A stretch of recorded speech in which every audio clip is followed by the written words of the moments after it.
Hello golfers, Bryan Pate here. I want to talk about the TourStriker Smart Ball. I've been using this for a few years. A couple things I see and which is good to do. Go ahead and throw it around your neck. If I pull the lanyard, it's going to hang down kind of where my belly is.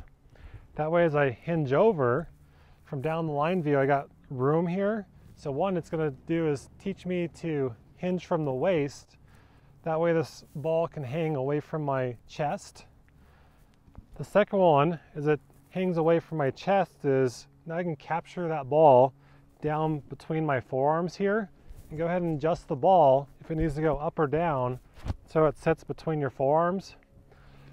We want to put it in the position that we're not going to be too close together at setup or too wide apart. So the lower we go, the wider apart we're going to be. The higher up towards the elbow, the closer we're going to be. So somewhere in the middle of that forearm, more towards the elbows, just a fraction. Now as we start going in the backswing, it's going to help teach us that this right arm needs to squeeze in just a little bit to support this ball from falling out. So if I set up to this ball and just pull my arms back, you can see that this ball wants to fall out from between the forearms. So what it's going to start doing is start teaching us how we need to move the body back, the lead arm parallel. I can still feel a little pressure on that smart ball where I haven't just pulled the arms back trying to get the club into the backswing.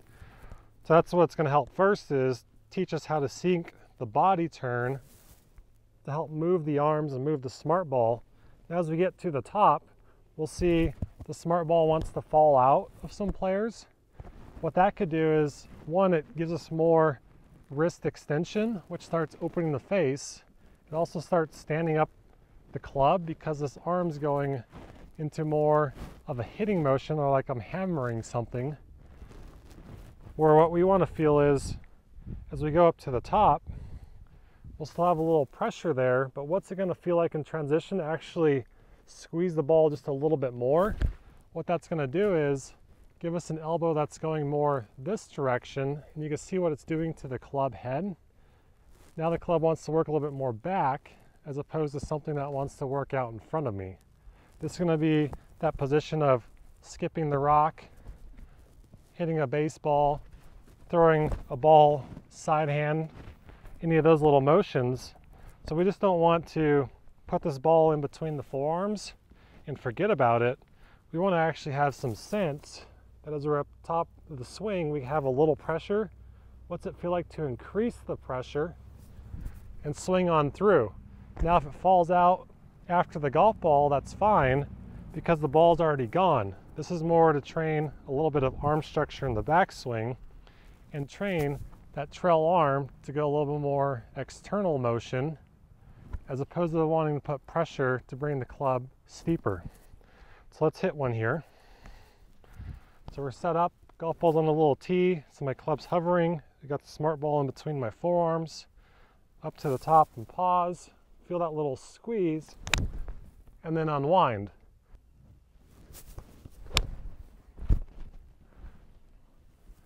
So with that finish, you can see the smart ball did come out. So it's okay if it comes out up here in the finish, because at that point, the ball's already gone, and we're just slowing down with style. So there's a little feedback and review of the smart ball, just so if you're using it, you have some checkpoints to go about, making sure you're doing it correctly. What's it going to be like in the backswing at the top? We're not just going to forget that it's there. We want to actively feel like we're having a little squeeze as we transition into that shot.